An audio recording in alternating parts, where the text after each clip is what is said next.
ಕರೆ ಕೊಟ್ಟ ಮೇಲೆ ಆಗಿರ್ತಂಥ ಎಲ್ಲ ಪತ್ರಕರ್ತರಿಗೆ ಸ್ವಾಗತ ಕೊಡ್ತೀನಿ. ಮೊದಲನೇದಾಗಿ ಇವತ್ತು ಕರೆದಿರೋ ಉದ್ದೇಶ ಏನು ಅಂತ ಹೇಳಿದರೆ, ಸುಮಾರು 42 ವರ್ಷಗಳ ಹಿಂದೆ ಈ ದೇವಸ್ಥಾನ ಮತ್ತು ಆ ದೇವಸ್ಥಾನದ ಮೂರ್ತಿ ಪ್ರತಿಷ್ಠಾಪನೆ ಆಗಿತ್ತು. ಪ್ರತಿಷ್ಠಾಪನೆ ಆದ ಮೇಲೆ ಪ್ರತಿ 12 ವರ್ಷಕ್ಕೊಂದು ಸರ್ತಿ ಅದರ ಅಷ್ಟಬಂಧ ಅಂತ ಕಾರ್ಯಕ್ರಮ ಮಾಡಬೇಕಾಗಿತ್ತು. ಅದು ಸುಮಾರು 40 ವರ್ಷಗಳಿಂದ ಬರದೇ ಇರೋದ್ರಿಂದ ಈಗ ನಮ್ಮಲ್ಲಿ ಮೊನ್ನೆ ಕೆಲವರೆಲ್ಲ ಹೇಳಿದ್ದು, ನಾವು ಪ್ರಸ್ತಾಪನೆ ಮಾಡಿದವರು ಕೆಲವರೆಲ್ಲ ಹೇಳಿದರು, ಇದ್ರ ಬಗ್ಗೆ ನೀವು ಇದನ್ನು ಕೆಲವರು ಕೇಳಿ ಅಭಿಪ್ರಾಯ ತಿಳಿದು ಮಾಡಿ ಅಂತ ಹೇಳಿದರು.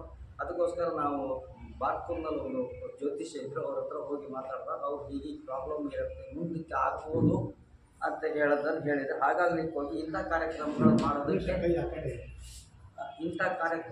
ಮಾಡೋದು ತುಂಬ ಅಪರೂಪ. ಇಂಥ ಒಳ್ಳೆ ಕಾರ್ಯಕ್ರಮ ಮಾಡ್ತಾ ಇದ್ದೀರಿ, ಇದನ್ನು ಮಾಡಿ ಅಂತ ಹೇಳಿದ್ರು. ಅದರ ಪ್ರಕಾರ ನಾವು ಮೀಟಿಂಗ್ನಲ್ಲಿ ಇಟ್ಬಿಟ್ಟು ಮೀಟಿಂಗಲ್ಲಿ ಎಲ್ಲರೂ ಸೇರಿ ತೀರ್ಮಾನ ತಗೊಂಡು ಇದನ್ನು ಮಾಡಬೇಕು ಅಂತ ಮಾಡಿ, ಅದರಂತೆ ಬ್ರಹ್ಮಕಲಶ ಅಂತ ಹೇಳೋದನ್ನು ಅದು ತುಂಬ ರೇರಾಗಿ ಆಗ್ತಾಯಿದೆ. ಅದನ್ನು ಇದ್ರ ಜೊತೆಗೆ ಈ ಚಂಡಿಕಾ ಹೋಮದ ಜೊತೆಗೆ ಅಷ್ಟಬಂಧ ಜೊತೆಗೆ ಅದನ್ನು ಮಾಡ್ತಾಯಿದ್ದೀವಿ. ಈ ಬಗ್ಗೆ ಪ್ರಚಾರ ಪಡಿಸಿದ ತಮ್ಮನ್ನೆಲ್ಲ ನಾವು ಆಹ್ವಾನಿಸಿದಾಗ ತಾವೆಲ್ಲರೂ ತಮ್ಮ ಮಾತನ್ನು ಕೇಳಿ ಕೂಡಲೇ ಬಂದು ಇದ್ರ ಬಗ್ಗೆ ತಾವು ಹೆಚ್ಚಿನ ಜವಾಬ್ದಾರಿ ತಗೊಂಡು ಬಂದಿದ್ದೀರಿ. ಮತ್ತು ನೀವು ಇದನ್ನು ಹೆಚ್ಚಿಗೆ ಊರಿನ ಕೆಲಸ ಆಗಿರುತ್ತೆ, ನೀವು ಹೆಚ್ಚಿಗೆ ಭಾಗವಹಿಸಿ ಪ್ರಚಾರ ಮಾಡಿಸಿ. ದಯವಿಟ್ಟು ಈ ಕಾರ್ಯಕ್ರಮ ಯಶಸ್ಸಿಗೆ ನಿಮ್ಮ ಪಾತ್ರನೂ ತುಂಬ ಇದೆ ಅಂತ ಹೇಳ್ತಾ ನನಗೆ ಯಾರು ಮಾತಾಡ್ತೀನಿ. ಅಷ್ಟಬಂಧದಲ್ಲಿ ಏನೇನು ಯಾವ್ಯಾವ ಥರ ಕಾರ್ಯಕ್ರಮ ಇರುತ್ತೆ?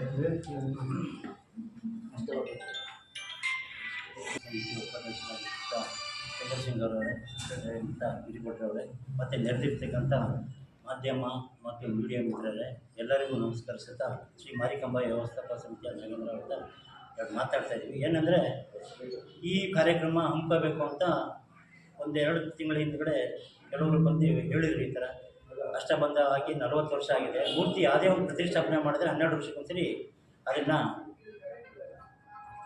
ಅಷ್ಟಬಂಧ ಮಾಡಬೇಕು ಅಂತ. ಆ ಕಾರಣದಿಂದ ನಾವುಗಳು 2-3 ಜನ ತಾಂತ್ರಿಕರಿಗೆಲ್ಲ ಕೇಳಿದ್ದೀವಿ, ನೀವು ಮಾಡೋದು ಒಳ್ಳೆಯದು ಅಂತ. ಆಮೇಲೆ ಶೃಂಗೇರಿ ಸ್ವಾಮೀಜಿಗಳು ಸಹ ಮೊನ್ನೆ ಬಂದಾಗ ಅವ್ರಿಗೆ ಭೇಟಿ ಮಾಡಿ ಮಾತಾಡಿದ್ವಿ. ಅವ್ರು ಸಹ ಹೇಳಿದರು, ನೀವು ಇದು ಒಳ್ಳೆ ಕೆಲಸ ಮಾಡ್ತಾಯಿದ್ದಾರೆ, ಯಾರು ಮಾಡ್ತಾಯಿದ್ದಾರೆ ಅಂತ ಕೇಳಿದ್ರು. ಈ ಋಷಿಕೇಶ್ ಬಾಯರ್ ಅಂತ ಹೇಳಿ ಬಾರ್ಕೂರ್ನವ್ರು ಮಾಡ್ತಾಯಿದ್ದಾರೆ ಅಂದರೆ ಅವ್ರು ಒಳ್ಳೆ ಜನ ಇದ್ದಾರೆ, ಮಾಡಿಸಿ ಅಂತ ಹೇಳಿದ್ರು. ಆಮೇಲೆ ನೀವು ಶೃಂಗೇರಿಗೆ ಬನ್ನಿ, ಪೂರ್ಣವತಿಗೆ ನಮ್ಮ ದೇವಸ್ಥಾನದಿಂದಲೇ ನಾವು ಏನು ಬೇಕಾದ ಸಾಮಾನುಗಳನ್ನು ನಾವು ಕೊಡ್ತೀವಿ ಅಂತ ಸ್ವಾಮೀಜಿಗಳು ಸಹ ಹೇಳಿದ್ದಾರೆ. ಹಾಗಾಗಿ ಅಲ್ಲಿಂದಲೇ ಅದು ಅಷ್ಟಬಂಧಕ್ಕೋಸ್ಕರ ಮತ್ತು ಹೋಮಕ್ಕೋಸ್ಕರ ಶೃಂಗೇರಿಯಿಂದ ಅವರೆಲ್ಲ ಕಳಿಸ್ಕೊಡ್ತಾ ಇದ್ದಾರೆ. ಮತ್ತು ತಾವೆಲ್ಲ ನಮ್ಮ ಊರಿನ ಎಲ್ಲ ಸಹಕಾರ ಮಾಡಿ ನೀವುಗಳೆಲ್ಲರೂ ನಮ್ಮ ಜೊತೆಲಿದ್ದು ಎಲ್ಲ ಕೆಲಸ ಕಾರ್ಯಗಳನ್ನು ನಡೆಸ್ಕೊಡ್ಬೇಕು ಅಂತ ನಾವು ಮಾರಿಕಾಂಬಾ ದೇವಸ್ಥಾನ ಕೇಳ್ಕೊತಾ ಇದ್ದೀವಿ. ಏನೇನು ಕಾರ್ಯಕ್ರಮ ಇರುತ್ತೆ ಅಂತ ಅದು ಹೇಳ್ತೀನಿ. 1ನೇ ತಾರೀಕು ಕಳಸದೊಂದಿಗೆ ಶ್ರೀ ಮಹಾಗಣಪತಿ ದೇವಸ್ಥಾನದಿಂದ ಮೆರವಣಿಗೆ ಮೇಲೆ ಅಷ್ಟಬಂಧ ಮತ್ತು ಕುಂಭಗಳನ್ನು ತಗೊಬಂದು ಪ್ರತಿಷ್ಠಾಪನೆ ಮಾಡಿ ಗಣಪತಿ ಹೋಮದಿಂದ ಪೂಜೆಯನ್ನು ಸ್ಟಾರ್ಟ್ ಮಾಡ್ತೀವಿ. ಮಾರನೇ ದಿವಸ ಚಂಡಿಕಾ ಹೋಮ ಇರ್ತದೆ 2ನೇ ತಾರೀಕಿಗೆ. 3ನೇ ತಾರೀಕಿಗೆ ಬ್ರಹ್ಮಕಲಶೋತ್ಸವ, ಅನ್ನ ಸಂತರ್ಪಣೆ ಮತ್ತು ಎಲ್ಲ ಭಕ್ತರಿಗೂ ಪ್ರತಿಯೊಬ್ಬರಿಗೂ ನಾವು ಇದನ್ನು ತಿಳಿಸಿ ಹೇಳಿದ್ದೀವಿ. ಆದಷ್ಟು ಜನ ಭಕ್ತಾದಿಗಳು ಆ ಸೇವೆಯಲ್ಲಿ ಭಾಗಿಯಾಗ್ತಾ ಇದ್ದಾರೆ. ಮಹಿಳಾ ಮಂಡಳಿ ಮತ್ತು ಎಲ್ಲ ಸಮಾಜದಿಂದಲೂ ಕರೆದಿದ್ದೀವಿ. ಮತ್ತು ಎಲ್ಲ ವರ್ಕರ್ ಸಂಘದಿಂದ ಎಲ್ಲ ಅಧಿಕಾರಿಗಳಿಗೆ ಎಲ್ಲರಿಗೂ ನಾವು ನಮ್ಮ ಕೈಯಲ್ಲಿ ಆಗಿರ್ತಕ್ಕಂಥ ಪ್ರಚಾರ ಮಾಡಿ ತಾವುಗಳು ಏನು ಮಾಡ್ತಾರೆ ಅದನ್ನೇ ಈಗ ನಡೆಯೋದು. ತಾವುಗಳು ಮಾಧ್ಯಮ ಮಿತ್ರರು ಮತ್ತು ಮೀಡಿಯಾ ಮಿತ್ರರು ನಮ್ಮೊಂದಿಗೆ ಸಹಕರಿಸಬೇಕಂತ ನಾನು ಮಾರಿಕಾಂಬಾ ದೇವಸ್ಥಾನ ವತಿಯಿಂದ ಬೇಡ್ಕೊಳ್ತೇನೆ. ಎಷ್ಟು ಬಜೆಟ್? ಬಜೆಟ್ ಒಂದು 15 ಲಕ್ಷ ರೂಪಾಯಿ ಅಪ್ರಾಕ್ಸಿಮೇಟ್. 15 ಲಕ್ಷ ಹೆಚ್ಚು, 15 ಲಕ್ಷಕ್ಕಿಂತ ಜಾಸ್ತಿ ಆಗಿ 15 ಲಕ್ಷ ಮ್ಯಾಕ್ಸಿಮಮ್ ಆಗ್ಬೋದು ಅಂತ. ಮ್ಯಾಕ್ಸಿಮಮ್, ಮಿನಿಮಮ್ ಅಲ್ಲ, ಮ್ಯಾಕ್ಸಿಮಮ್ ಅಷ್ಟರೊಳಗಡೆಗೆ ಆಗುತ್ತೆ.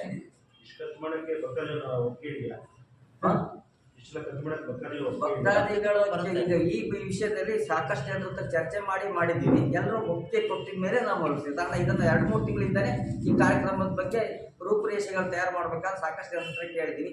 ಎಲ್ಲರೂ ಈ ಕಾರ್ಯಕ್ರಮ ಮಾಡಿ ಅಂತ ಹೇಳ್ಕೊಂಡು ಸಾರ್ವಜನಿಕವಾಗಿ ಒಕ್ಕರ ಅಭಿಪ್ರಾಯ ಬಂದಿದ್ದರಿಂದ ಕಾರ್ಯಕ್ರಮ ಮುಂದುವರಿಸಿದೆ. ಅಷ್ಟೇ ಬರ್ಬೋದು. ಇದು ನಿಮ್ಮದು ಸಮಿತಿದು ನ್ಯಾಯಾಲಯದ ಸ್ಕೀಮ್ಸ್ ಕೂಡ ಏನಾಯ್ತು?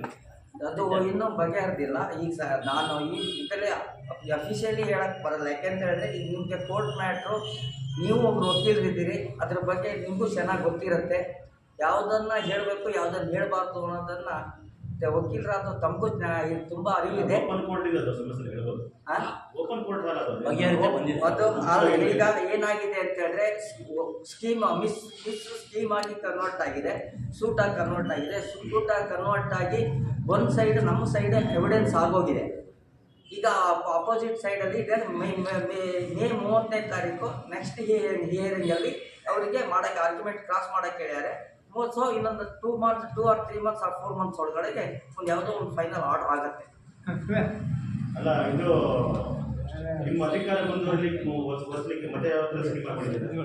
ಏನೇನು ನಿಮ್ಮ ಅಧಿಕಾರ ಇನ್ನೂ ಮುಂದುವರಿಸಲಿಕ್ಕೆ ಮತ್ತೆ ಯಾವ ಥರ ಸ್ಕೀಮ್ ಹಾಕೊಂಡಿದ್ದೀರಾ? ಇಲ್ಲ, ಯಾವುದಾಗಿ ಒಂದು ಫ್ರೇಮ್ ಆಗಿದೆ ಸ್ಕೀಮಿಗೆ. ಈ ದೇವಸ್ಥಾನಕ್ಕೆ ಒಂದು ಸ್ಕೀಮ್ ಫ್ರೇಮ್ ಆಗಿ ಅಲ್ಲಿಂದ ನಡ್ಕೊಂತ ಬಂದಿತ್ತು. ಪ್ರತಿ ವರ್ಷದಲ್ಲಿ ಅದನ್ನು ವರ್ಷಕ್ಕೊಂದ್ಸರ್ತಿ ಇದು ಕೋರ್ಟಲ್ಲಿ ಹಾಕ್ಬಿಟ್ಟು ಇದು ಹಾಕಬೇಕಾಗಿತ್ತು, ರಿನ್ಯೂವಲ್ ಮಾಡ್ಕೊಬೇಕಾಗಿತ್ತು. ಮಾಡಿಲ್ಲ. ಅದನ್ನು 40 ವರ್ಷ ಪೆಂಡಿಂಗಲ್ಲಿ ಉಳಿದೋಗಿತ್ತು.